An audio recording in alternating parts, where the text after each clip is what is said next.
Okay, good morning, everyone. We'll call the meeting of the Development Committee of September 21st to order. And roll call, please. Member Krajewski. Member Colbert. Here.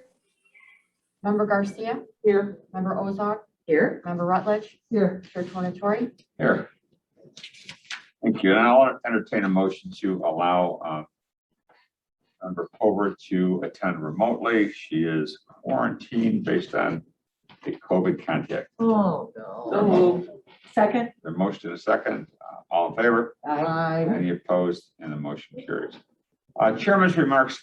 I do have something that I wanted to share with all of you.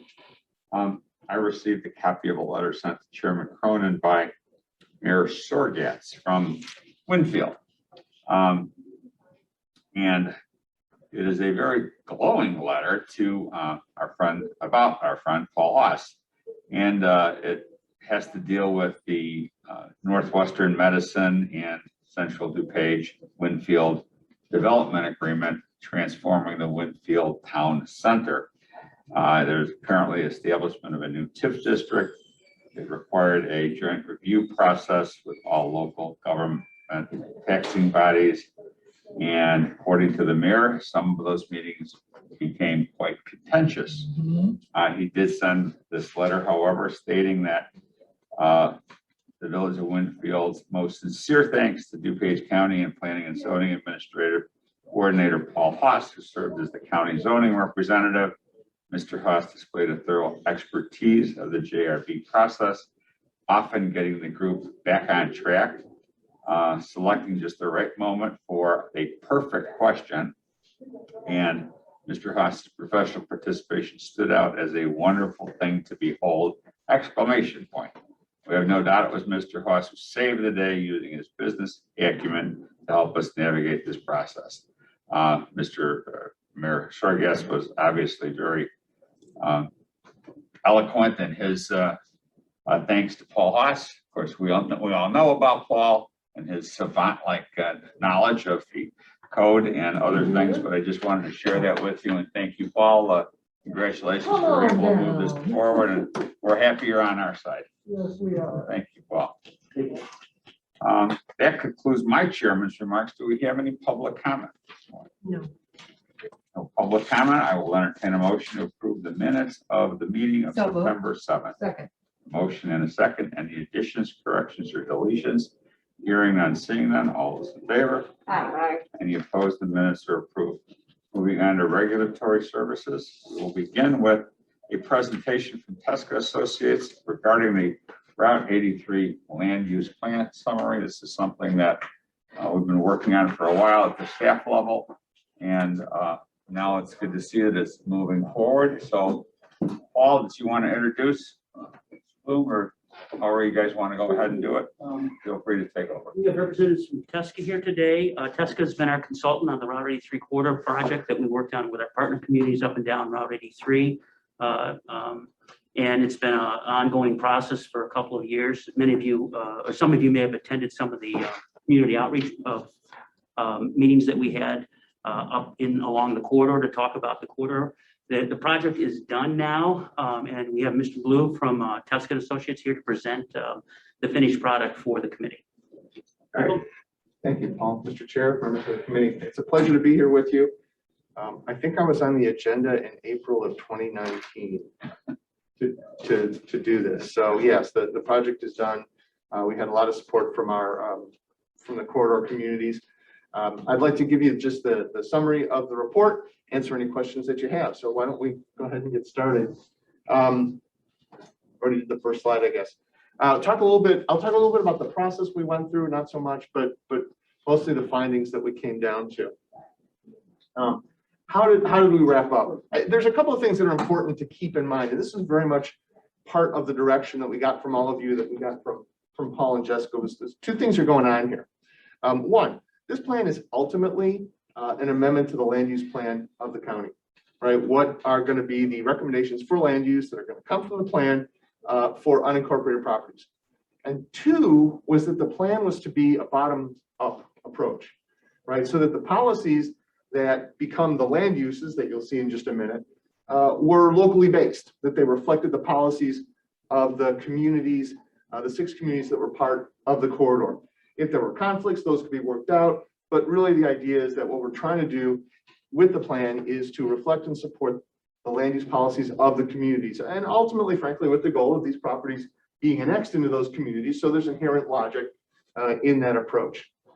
We had an extensive public engagement process from the very beginning. We went and talked to all of the municipalities. Sorry, I suppose I should be clear. We worked with, if I can remember them after all these months. We worked with Wooddale and Bensenville and Addison and Villa Park and Elmhurst. And I did miss one. Get 'em all. Okay. Yeah. Other 5, right. Right, New York Times. So we went to each of them. We talked with their staffs to understand what they were concerns were. We met with their elected officials, with their village board, city council, to ask them what they thought was significant in terms of the corridor. That's the way we started, and that's the way we finished. They saw the draft of the document. They saw this presentation. And based on that, we went back to the steering committee that represented each of the communities. And we said, look, we've heard from all your towns. What do you think? We had one item of debate, and I'll point that out as we get there. But for the most part, there was a lot of consensus and a lot of appreciation of what we were doing. So in terms of those draft recommendations, as we learned about the corridor, there were a few things that became clear. They were absolutely essential, that these created the context of what we were dealing with. One is the corridor is pretty much fully developed. There are not a lot of large, expansive development sites that we're going to see huge and impressive developments. Just wasn't going to happen. So we knew that that was a fundamental factor here. 2, most of the unincorporated areas in the corridor were small and fragmented. Again, no big areas.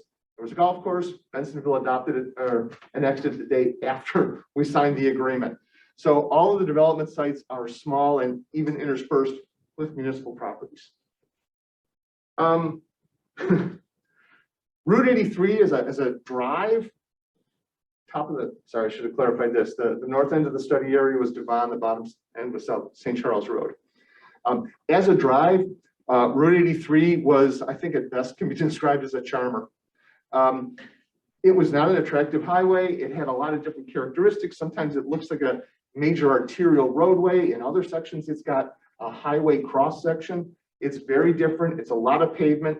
There's not a lot of landscaping. It's just, frankly, not a pleasant drive.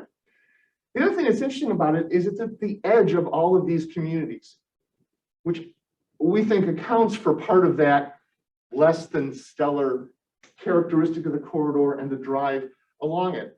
I was a community development director up in Lake County. We had 41 that ran along the side of the road, along the side of the city. Nobody cared, right? The roads that ran through the middle of the town got a lot more attention. So that was one of the things that we heard from people, one of the things that we observed. The other was the difficulty in crossing as a function of being a pedestrian, especially at North Avenue. Everybody took the time to tell us that North Avenue and 83 is the most dangerous intersection of the state of Illinois. I think I heard that a dozen times, if I heard it once. Salt Creek creates development challenges, not just here, but a number of places. And then point at the bottom is the one that I started with, because really it became significant. Everybody was interested in 83 because it was seen as the key economic development driver of the area. Nobody took any issue with that, right? It was clearly significant to the communities and their economic development. And I guess in part because it's a state route, in part because of the scale of the issue, nobody was in a big hurry to make any huge dive-ins in terms of changes from a transportation standpoint. So that was the umbrella that we were working under. So in terms of this being ultimately the land use update to the county's plan, we went through section by section. We divided the corridor into sections just so it was palatable, and made a number of land use recommendations. We'll go through those here. For the most part, they weren't really dramatic. The first couple were. If you're familiar with what's going on in Wooddale, up on the kind of the central part of town, Washington Street is an area where their comprehensive plan showed for this area here, which is residential or was residential at the time, to become industrial. Just, I guess, full disclosure for what it's worth, our firm prepared the comprehensive plan for Wooddale. And at the time we were doing the plan is when the interest in logistics uses was really starting to hit its stride.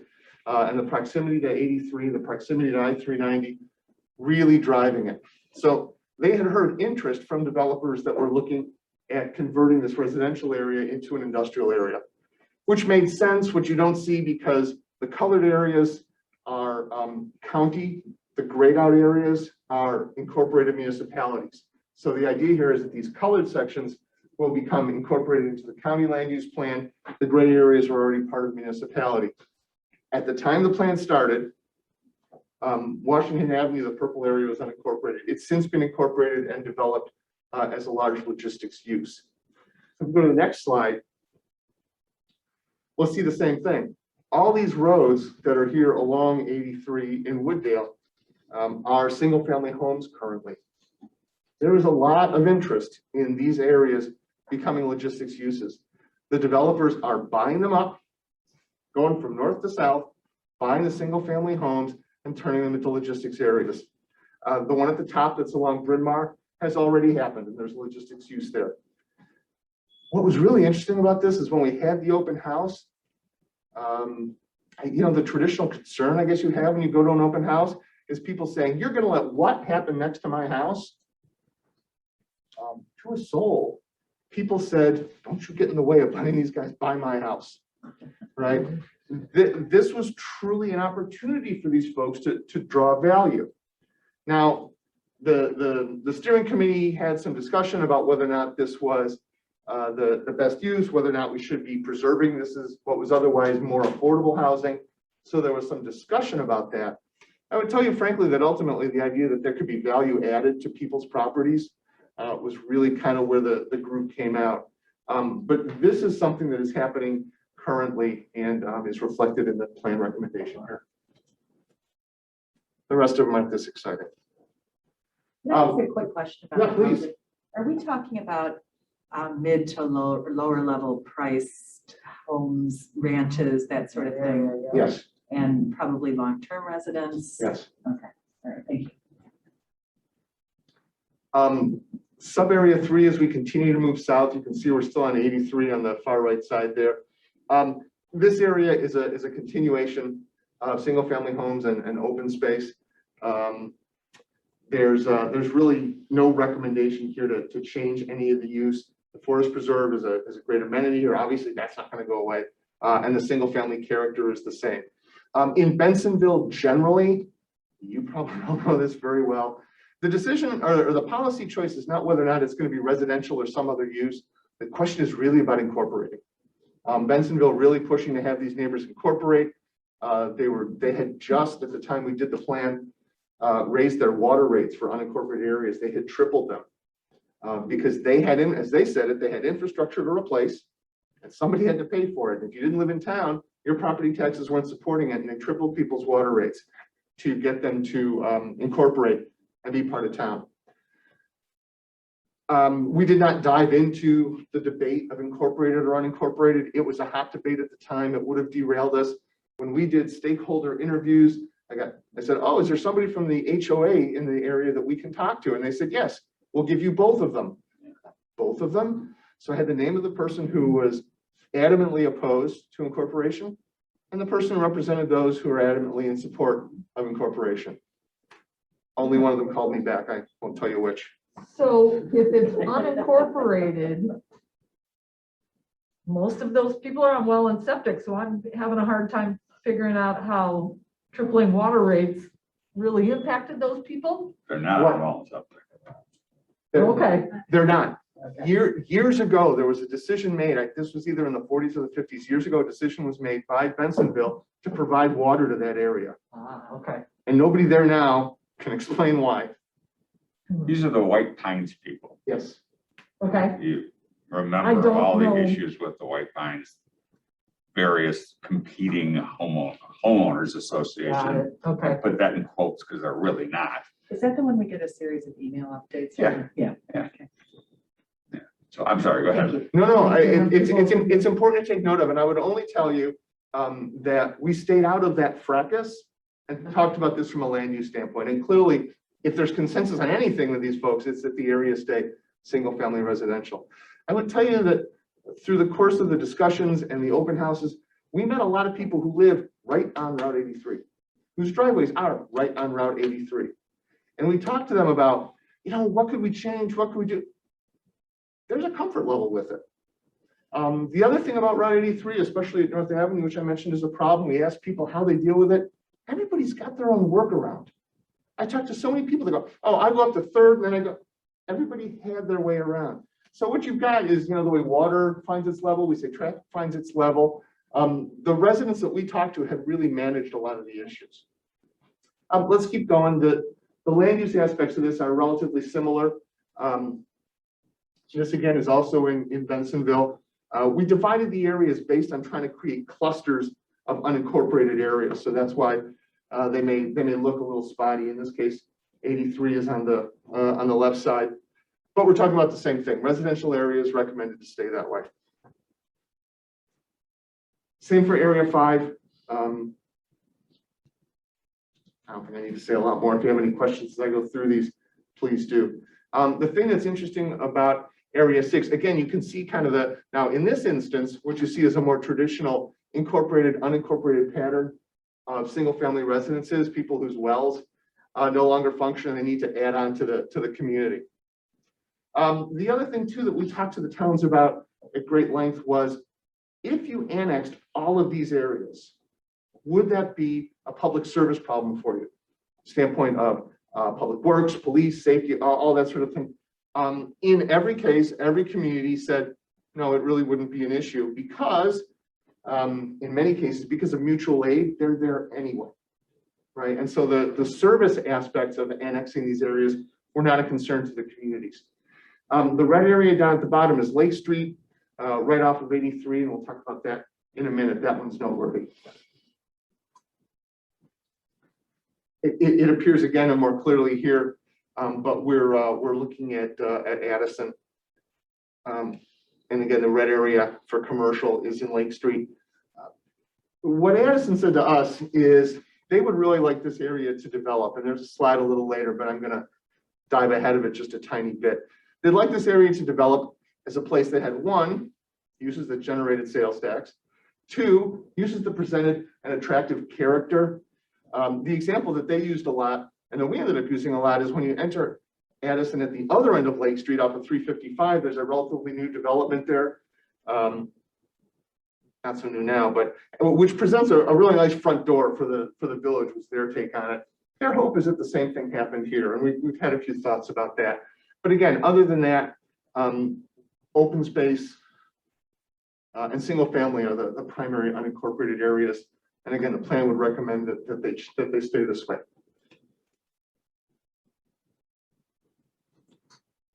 Area 8 is down at the south end of the corridor. I would mention Elmhurst was a part of this whole program, but they had no unincorporated areas where land use became an issue. But since we were kind of working in the neighborhood, and since the North Avenue intersection was key, it was worth making that part of it. The plan for Villa Park, actually Tesca had done a number of years ago. The thing that's interesting about this is the road right in between, just to orient everybody, right where it says Elmhurst, that's North Avenue. Villa Park had years ago seen a lot of interest for large scale commercial development in this area, and particularly where that red hatch is. They actually had a line on a Home Depot coming to North Avenue and taking a lot of the property in that area. The properties north of the red hatch are right on North Avenue. They're all commercial. And so there was a discussion in this area as to whether or not this would be a residential area or would continue this mixed use characteristic.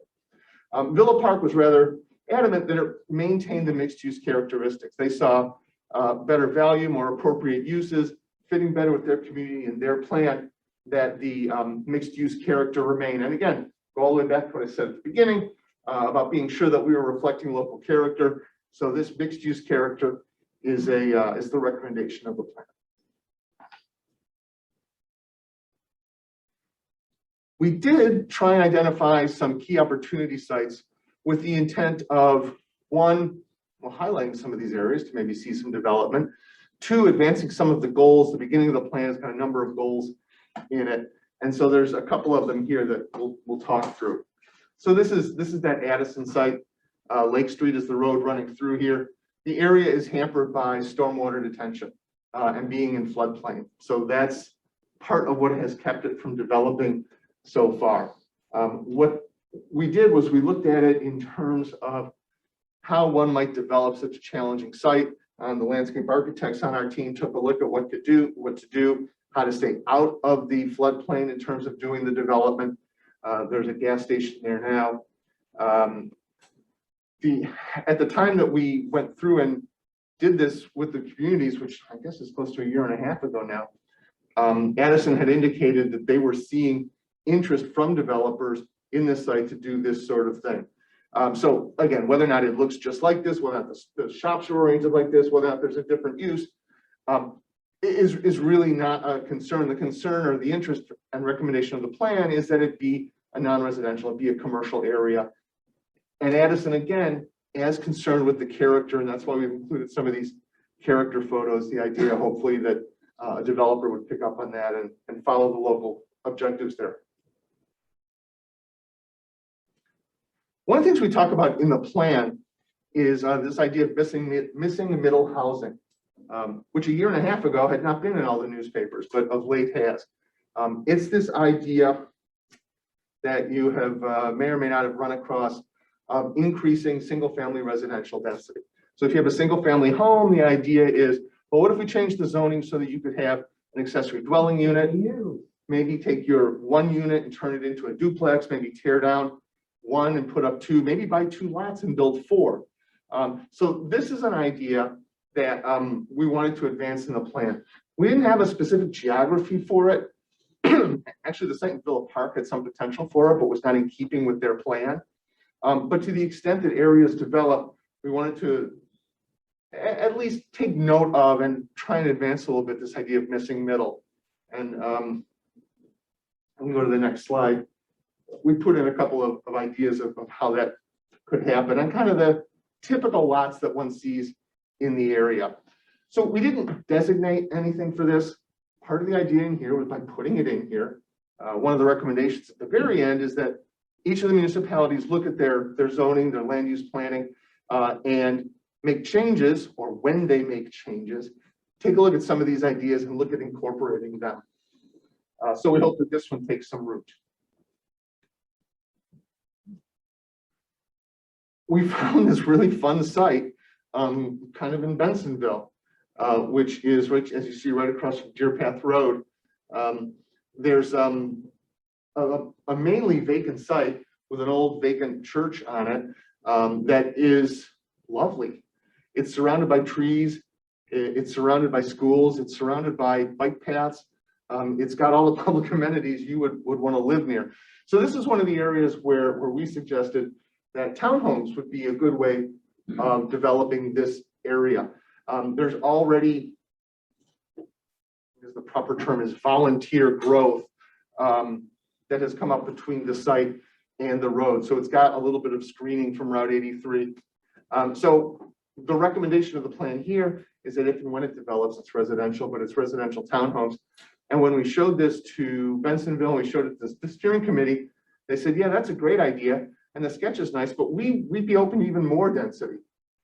So that's, I don't know about you. What are the purple areas, or is that just a mapping kind of a? There's pedestrian paths in there now. The purple are those the existing ones? Yeah, those are the existing pedestrian paths. No, not the fuchsia, but the purple looks pretty. The trails? Nope, down and to the left a little bit. All that purple. Oh, this is an elementary school. Okay, but So- it bleeds over to the right and up to the top right of the map, so that's why I'm curious. Yeah, it's a function of the map and. Right, that's what I'm being- figuring, because there was no key there. Sorry. So just to be clear, elementary school, middle school, Bensenville Public Library, and Water Park Splash Pad Thank from you. Bensenville Park District. So it's sort of a nice spot to live. So we had encouraged this idea of some sort of courtyard development, focusing internally. But anyway, again, Bensenville was supportive of the idea, but thought even more density would be appropriate. I'm running out of time. I'll speed up a little bit. If you have any questions, please slow me down. The plan had a number of recommendations in it, again, relating to that less than stellar character of driving up and down 83. And again, the idea was to not necessarily look solely to IDOT to do this, but to look at places where there could be small landscapings installed, just something to add some green, add some character, add some wayfinding so that you knew what community you were in. Because as you drive up and down, you don't know that this is Bensenville over here, and you don't know that this is Elmhurst over here. So the idea was to increase awareness, perhaps drive some economic development in these areas. I'm not prepared to opine that nobody wanted to admit being on this ugly part of Route 83, but I always wonder if that's part of it. But the idea was between some of these public areas, some of these larger loops that are in the roadway entrance ramps, or adjacent to them, where there's some width in the median, to plant something, because it also can help with stormwater management. You see, there's some photos here of native plants which do a better job of dealing with stormwater management than just sod. So these are ideas that are in here as recommendations for the communities when they redo their zoning regulations, landscaping regulations. When they get a particular development that comes into town, is to show them this and go, hey, look, how about some ideas for landscaping? And again, to the extent these are planned developments and developments where the municipalities have some leverage, this would be a great use of that.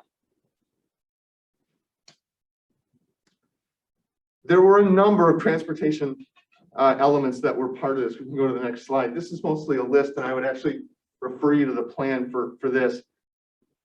We made a decision very early on that we were going to see if we could figure out how to do the big things. If you've ever gotten on 83 at Irving Park Road, you know that you drive through a neighborhood to get there, and that a lot of semis do that. If you've ever tried to walk across Route 83, again, especially North Avenue, like I said, it's the take your life into your own hands road crossing. Would it be nice to have a pedestrian crossing? So these were things that when we started the plan and we were full of vigor and energy, we thought, all right, we're going to figure these out. Turns out these have been a problem for a long time, and others have looked at them before us. But for millions of dollars and a lot of agreement on the part of IDOT, these are not things that we felt we could honestly make a reasonable recommendation on. If somebody came through and wanted to do these things, if the new infrastructure bill comes through and presents an opportunity for them, this plan is not saying, no, don't do that. What the plan says is that there are, in fact, a number of smaller actions that can be taken that can improve traffic, that can improve pedestrian and bicycle safety. And so again, towards the back of the plan, there's a matrix based on where you are in the area that identifies a bunch of these. As with the landscaping, as with some of the other things I've talked about, these are in here with the intent that when the municipalities have budget opportunity to do this, when a developer's coming before them, that they have this sort of in their list, their arsenal of ideas to make part of planned developments or whatever projects go on.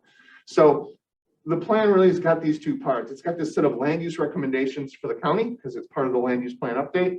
And two, it's got this collection of what we would tell you anyway, are good and reasonable ideas related to landscape and aesthetics and transportation improvements.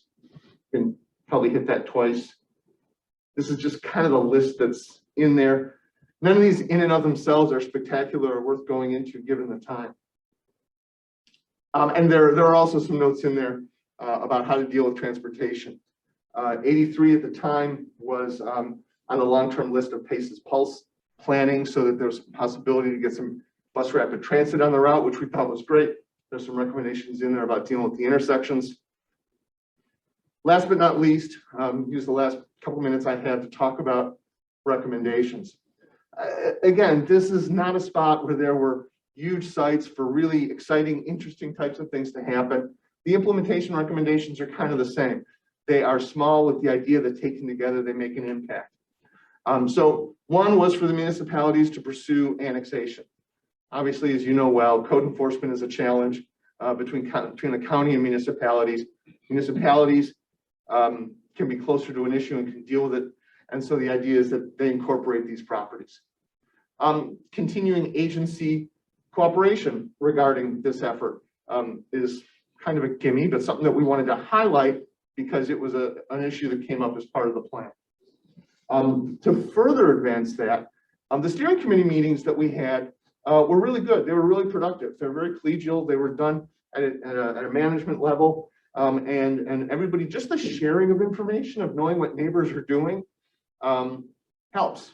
And so one of the recommendations is that maybe the steering committee would stay together and get together on a quarterly basis or every 6 months or so, just to keep sharing information.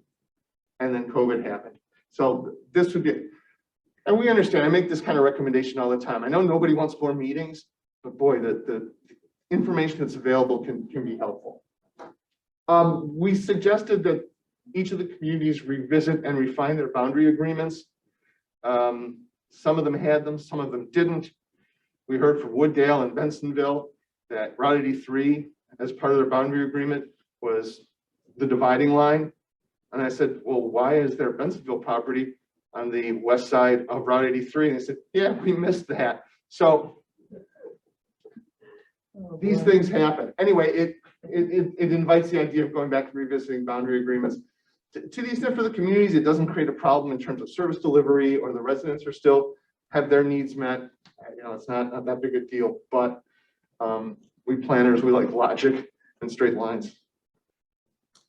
And the green one down here is kind of my favorite. Is this idea that as municipalities go through and they review their zoning, review their development regulations, review development proposals, that they kind of have this list of to-dos with them, so that some of these ideas regarding minor transportation improvements, landscape improvements, and land use changes can be consistent with the plan. Again, I would just remind you again, this presentation has been to every town except Villa Park, who said, just make that one change and we're fine. But all the other communities have seen this and have agreed with the findings and recommendations. Nobody has adopted it or accepted it or anything along those lines. Wanted to bring it to all of you and get your take on it before we finalized and had you all adopt it. So if there are any questions, apologize, I went a couple minutes over, but there's questions. I have one question. What is a Villa Avenue Road diet? Yeah, I wanted to know that too. That's a good one. Thank you for asking. One of the movements in transportation now is to take roads that are too wide for the traffic that they carry, and is to literally put them on a diet. So if they are 3 or 4 roads, 3 or 4 lanes, Okay, or if they're 3 or 4 lanes and just have extra right of way. like bike paths, for instance? Exactly, Okay. that the area of car travel be narrowed and that a path be added for either bike or pedestrian travel. Okay, thank you. Any other questions regarding presentation? Well, thank you. This has been something we've been talking about for a while. It's unique. It's certainly interesting. We've got unincorporated areas, incorporated areas, a number of communities. We've got a state road. We've got dueling homeowners associations out there. So it's almost every item on the menu you can get. And we really appreciate what you've done. Paul, I guess the question for me at least is, okay, now that we have this, what's next? Well, what's next is, thank you, Michael. Excellent presentation. What's next is we'd like the committee to digest this, and then we would bring this back at our next development committee or one in October. And we would be looking for a vote to amend the current county comprehensive plan with this specific plan for Route 83. And then we would ultimately take that to the full county board to get that approved and effectively amend our comprehensive land use plan. We've done that with 2 other corridors, Roosevelt Road and Lake Street, where we actually amended the countywide comprehensive plan. So that's what we'd be looking to do. Do we have any plan to take this plan and work with the municipalities and ourselves so that the the codes, the zoning codes are consistent. So as these unincorporated areas get annexed into these various municipalities, we're not reinventing the wheel every time this gets done. Absolutely. The purpose of a comprehensive plan, whether it's the county or municipality, is to create a sort of a long-range goals and objective for land use planning in a particular area. The county's comprehensive plan is actually dated back to 1990. It hasn't been comprehensively updated since 1990. One of the reasons for that is when the county would go and try and update the entire comprehensive plan, we would invariably have a municipality that would object to a specific area. So rather than try and do an overhaul of the master plan, we decided to take this route where we took major corridors, major transportation corridors, where we had a lot of issues with the municipalities, code enforcement, zoning entitlement procedures, and sort of cut them off in specific areas where we had some real difficult issues. And that's why we decided, rather than do a holistic comprehensive plan update, we would take it quarter by quarter. We're on our third quarter now with Route 83. As I said before, we did Lake Street and Roosevelt Road in the past, Route 83 now. We're doing Lake Street. We're currently working with CMAP and Tesca as our consultant on the Lake Street corridor.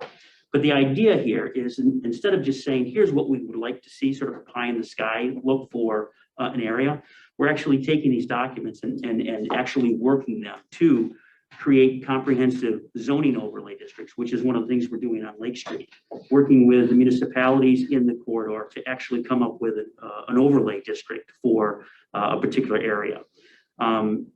Rather than, like I say, just putting it on the shelf, actually use the document as a working document so that, for instance, when someone comes in, a developer comes in for land use entitlement, we're reasonably assured that the municipality is not going to just comprehensively object to the development because they want it in their community. They understand that the corridor planning that we've done allows for development to occur in a particular area. A good example of that is when we did the Roosevelt Road corridor. We had a 30-acre piece of property. It's the old Kenlock Golf Course on Finley Road. One community wanted it to be open space. The developer wanted to develop it as multifamily development. We worked with this corridor update on Roosevelt Road to show this property as a potential multifamily development. The village agreed with that, and then when the developer came in for entitlement, there were no objections from the city in terms of land use. There were issues about how we would work together and develop this property with the municipality. In that case, it was Lombard. So instead of having a piece of property that was going to essentially be a golf course and eventually open space, we now have a development that we worked on with the city of Lombard in terms of land use entitlement and zoning. The property is still unincorporated and eventually annexed into the village, but the development is consistent with the county's zoning and land use ideas, as well as Lombard, and it's worked very, very well. We have other developments like that on these corridors as well, but that's a good example of how we used a corridor plan to effectuate zoning and ultimately good land use development. Member Cover, you had a question? Your hand is raised. Yeah, thank you, Mr. Chairman. I just had a really quick question. I just want to get the details of Villa Park. Were there specific objections to this plan, or what were their concerns? Because I don't think I understood the full scope of it. Real briefly, there is a piece of property on Villa Avenue, just south of North Avenue. It's unincorporated. It's sort of a mixed use already. There are many older single family homes. We have a lot of code enforcement in that area because we have situation where people are operating businesses out of those single family homes. You've got contractors and things like that in those single family homes. On the western part of this neighborhood, the county has actually rezoned some of those properties to industrial, and we have plumbing contractors. Basically, it was a person who was living in a house and not having a plumbing contractor. After code enforcement, they decided to seek zoning relief, and now we have a full-scale plumbing contractor there. Those properties have now since been annexed into Villa Park. The areas surrounding this neighborhood are all in Villa Park, and they're zoned industrial. So when we are talking about the development here, the one thing we're concerned about, and Michael can help me with this, is that we're concerned about losing some pretty good workforce development housing stock. But at the same time, that workforce development housing stock was not only people who were living in that neighborhood and working elsewhere in the county, but they were actually living and working in the home. And that present a bit of a problem. So rather than keep this residential or rezoning it or planning it for industrial, which is the area surrounding Villa Park, it was felt that really the best opportunity here was to have it mixed use. So that would allow for single family, multifamily redevelopment, or possibly mixed use redevelopment where you had multifamily and some retail development. I think originally we had kept it residential. Is that correct, Michael? And because there was some workforce housing there, the previous administration at Villa Park wanted it to stay residential, but the new administration would like to see it as mixed use. So that's the difference in terms of the new administration at Villa Park versus the old. And I think, Michael, you can opine on this, but I think we all agree that it does make sense to have it something other than just straight single family. Is that correct? Yes. Yeah. I wouldn't have anything to add. Paul said it perfectly. Aaron, Thank you, Mr. Chairman. I'm curious, you brought up the Kenlock site on Finley Road.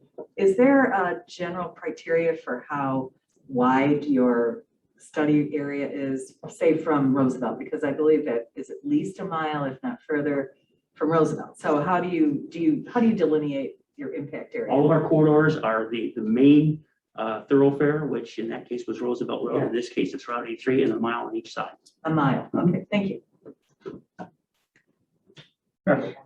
I just want to be on the record to say that you brought up the issue of ADUs, and I think that is a way for us to get more affordable housing in our county. And like I said, I just want to be on record to say that I would support something like that going forward. Once again, moving forward, we'd be looking for the board to digest this, and then we'd come back at the next development committee and seek a recommendation to approve so that we can ultimately amend the comprehensive land use plan. Okay, well, we've heard it. Maybe we'll put it on the agenda for our next meeting for further discussion. You know, anybody this is my district.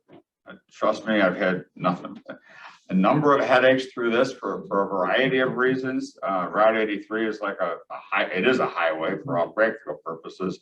There's no way to cross it unless you want to literally take your life into your own hands. And how it got to where it's at right now is a complete mystery to me. I mean, if you want to drive down 83 and go to White Pines Golf Course, if you don't know where to turn, you're going to go past it. And that's an economic driver in that area. And you would think that somebody would at least put a sign up there to tell you to turn on this road. The last question that I would have on this is, we got all the municipalities in the unincorporated areas, but because 83 is a state road, was the state involved in any of the discussions in the meetings that you had with the municipalities? We didn't get as far as dealing with the state. Our plan to deal with the state, as it is in so many other projects that we do, is if you go to the state at the beginning, they say, come back when you have something. Okay. And so the idea was that we would have a draft, we would get this far, and then one of the recommendations in here is to, once we're done, is to go to the state and talk to them about which of these transportation items have got potential. As it's primarily a land use plan, we didn't have IDOT involved from the get-go, but one of the recommendations is certainly to follow up with them. And I asked the question because, as Paul will attest, Route 83 has been known historically as a dumping ground for people to just drive by and dump their crap on the side of the road. And then the residents in the area will call us and say, come and get this stuff off our road. And then we do, but it's really not our problem because it's a state problem, but we do it anyhow, just to presumably appease our residents. So I just, again, at some point, the state's got to be involved in this so that we got to stop doing their business and they can become part of the program. But okay, well, thank you. It was very informative. I know it's taken months, if not years, to put together, and we appreciate all of your time through Tesca. So, so we'll get that on next month's agenda for further discussion. Okay, moving on to item B. Well, I don't know if we need a motion. Is there a motion to put the So moved. this for further discussion on next month's agenda. There's a motion and a second. All in favor? Aye. Any opposed? And that motion carries. I'll entertain a motion to approve DCO 85-21, ordinance C 2162, Rosales. This is a zoning hearing officer's recommendation to approve a conditional use to allow an existing shed to remain less than 3. Motion and a second. Any discussion, questions? Hearing none, seeing none, all in favor? Aye. Aye. And the motion carries. We're going to the next item. I'll entertain a motion to approve DC 86-21, ordinance C 2164, Bachman. Also a zoning hearing officer's recommendation to approve a variation to increase the height of a 50% open fence and a conditional use to allow an existing shed to remain less than 30 feet from the corner side property. Motion and a second. Any discussion? All in favor? Aye. Any motion carries. And lastly, moving on, I'll entertain a motion to approve DC 87-21, ordinance C 2165. Karis, a zoning hearing officer's recommendation to approve a conditional use to allow an existing shed to remain less than So 3 moved. feet from the side property line. There's a motion and a second. Any questions, comments? Hearing none, seeing none, all in favor? Aye. Any opposed? Motion carries. Any old business? New business? Mr. Chairman, old business. Yes, old business. Yes, just really quick. I just wanted to make sure for the next meeting, when we are doing the amendment to the corridor plan or to the whole comprehensive plan, if we could have a specific list of what those amendments are. That's all. I'm sorry, I was distracted. I'm sorry, one more time. Sorry. I was just requesting a list of the specific amendments that we are asking for, that we'll be voting on for the change in the comprehensive plan. Okay, Count. we're gonna get a complete representation for the agenda for us to discuss at the next meeting. Absolutely. Okay, I'm sorry, under old business, we did want to talk about some issues regarding something that came up a meeting or two ago regarding FEMA and some other issues we had regarding that one person with the roof. If you remember, that's kind of how it all percolated. So Paul. Sure, real quick, I just wanted to bring the committee up to date on a proposed text amendment that we're looking to make. Jim and Deb Olson in Building and Zoning are going to be making some amendments to the county building code. And there's a provision in the building code that deals with substantial improvements to properties or to buildings that are located in the floodplain. The committee discussed that a little bit relative to a specific issue a couple of meetings ago. I think you had some discussion with Sarah Hunn from the Stormwater Department as well. What we're proposing to do is to change the definition of substantial improvement in our building code. What we're talking about in terms of substantial improvement is that when you have a building that's located in a floodplain, there's a point that you cannot improve that building beyond 50% of the value of that building. And once you go over 50%, then you have to make improvements to that building to bring it out of the floodplain. And that can be a pretty difficult task to the point where it almost renders the building unusable. The county, when we entered into our CRS programs, Community Rating System program, by which we were able to secure a rating of 6, which means anybody who pays for flood insurance in the unincorporated area gets a 20% discount on their flood insurance premiums. When we entered into that program, one of the myriad of documents and procedures that we established was the substantial improvement detail. When we developed the language, there are several different iterations that we could have gone to in terms of the time period that we calculated the substantial improvement on a building. The county chose at that time to go with the life of the building beginning in 2000 when we had good tracking information. We've never really had any issue with the life of the building improvement status, but based on this current issue that occurred, we've decided to take another look at it, take a look at the definition of what life of the building means. And working with our county stormwater department and with the state floodplain acting director and our own CRS coordinator, we've determined that the life of the building really doesn't need to be, improvements to the life of the building really doesn't need to be, we don't really have to have that definition. We could go to a definition that is less imposing. And we've checked with a couple of other communities, Lyle and Downers Grove, who are on the CRS program, and they use a time period of 10 years. We checked to make sure that 10 years made sense after talking with all of our engineers in the county stormwater department. And we also checked with our consultant who helps us with our recertifications every year. They advised us that if we went to a 10-year time period versus life of the building time period, that would not impact our CRS rating. If you went below 10 years, that could potentially impact our CRS, the points that we receive for that could potentially impact our CRS rating. So what we'd like to do is in our next changes to the building code, that will come sometime in October, we'd like to change the definition of substantial improvement, the time period, to go from the life of the building to 10 years. And what that means is that from the date we get a building permit in, we would look back at all the previous permits in a 10-year time period, and we would add up the valuations of those permits and juxtapose them against the value of the property or the building at that time.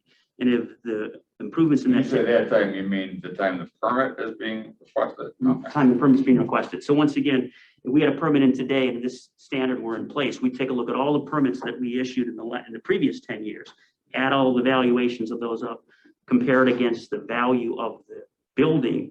And if the value was more than 50%, then we'd have to invoke floodplain improvement procedures. If the value was less than 50%, then we could issue that permit and they would not have to do any improvements to the building. So once again, the idea is to change the definition from life of the building to a 10-year sort of rolling period. Most of the CRS communities in the county use that, Downers Grove, Lyle being two of them. Lyle has the lowest CRS rating, 5 in the county, and it works very, very well for them. I talked to the stormwater managers in both those communities, and they said they've had no problems with their CRS recertifications, and it seems to work very well for their communities. Thank you, Mr. Chairman. So that sounds like a really fair solution. So my family room was built in 1970. My family room, for instance, would not be part of, it would be improvements of the last 10 years. Improvements in the last 10 years. Right, so. And those improvements would be part of the 50%, right? That's what we're That's talking correct. about? Right. Okay, I'm sorry. So Go ahead. So for instance, in the year 2030, we would look back to 2020 and start 2020 and go forward. Anything before 2020, we would not consider. Yeah, I think that sounds very fair. And to be clear, FEMA does not have a time period per se. They do it permit by permit. They suggest certain time periods, 5 years, 10 years, 15 years. In terms of the CRS points that you receive towards your CRS rating, the 10-year time period and above is the cutoff for them. And once again, working with everybody that we work with on our CRS programs, including all the municipalities, the 10-year time period is working very, very well. The DuPage Municipal Engineers Group, which consists of all the communities in DuPage County and the county, is going to be debating this at their next municipal engineers meeting, and we're going to be presenting as well. And we think that the encouragement from DuPage County Stormwater and the other municipalities is that we all go to a 10-year time period. So anything prior to 10 years is a freebie. That's not Doesn't counted. count. Okay. Doesn't count. Well, Yeah, and I'm, coming from Village Law, I mean, I'm very much in favor of this because it does stop a lot of property maintenance complaints. People can actually repair their roofs, their windows, like we had permits being pulled for stoops that were falling apart. That would have put them over the 50%. And that was like, okay, now we're getting to safety issues at this point. So I really am in favor of this 10-year span. I think this is a great idea. And you make a very good point, because most of the improvements that we're talking about are really maintenance and upkeep. It's not until someone comes in and says, I want to add a whole new wing. It's going to be very difficult to do that, which is really what FEMA is trying to protect against, because those are where the damages come in. But it's really for maintenance and improvements, and this helps out a great deal. well, it does make a lot of sense, and I understand it perfectly. I guess just for my sake, so as I understand this is going to allow people who live in floodplains to make more improvements than they otherwise would have been allowed to do and not affect our rating. That's correct. But just as devil's advocate, isn't that essentially contradictory to the whole FEMA idea, which is in a perfect world, we wouldn't have any houses on these floodplains? Absolutely. And So how does that jive? intuitively, that doesn't make sense, but one of the things that all of our regulations, and particularly these FEMA regulations, take into consideration is that when someone buys a piece of property, owns a piece of property, they have a property right. Our purpose for all our codes is to mitigate impacts and mitigate devaluation of properties and further loss of building.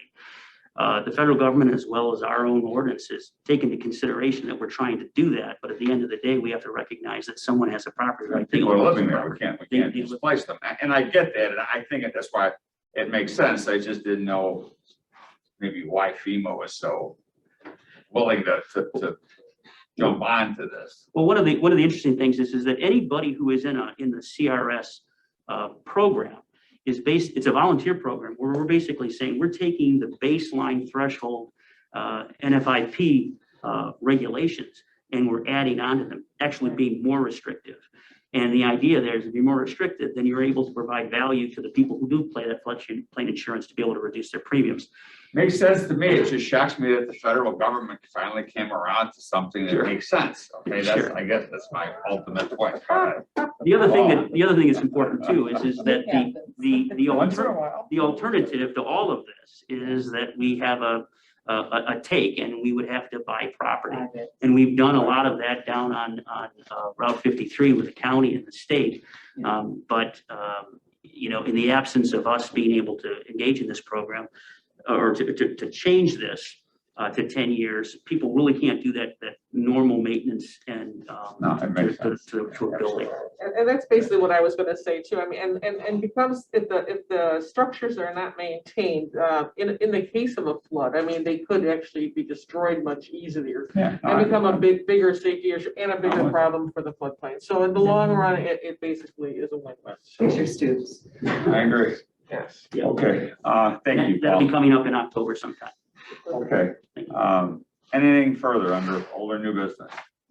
Hearing and seeing none, without objection, we're adjourned. Thank you all. Thank you.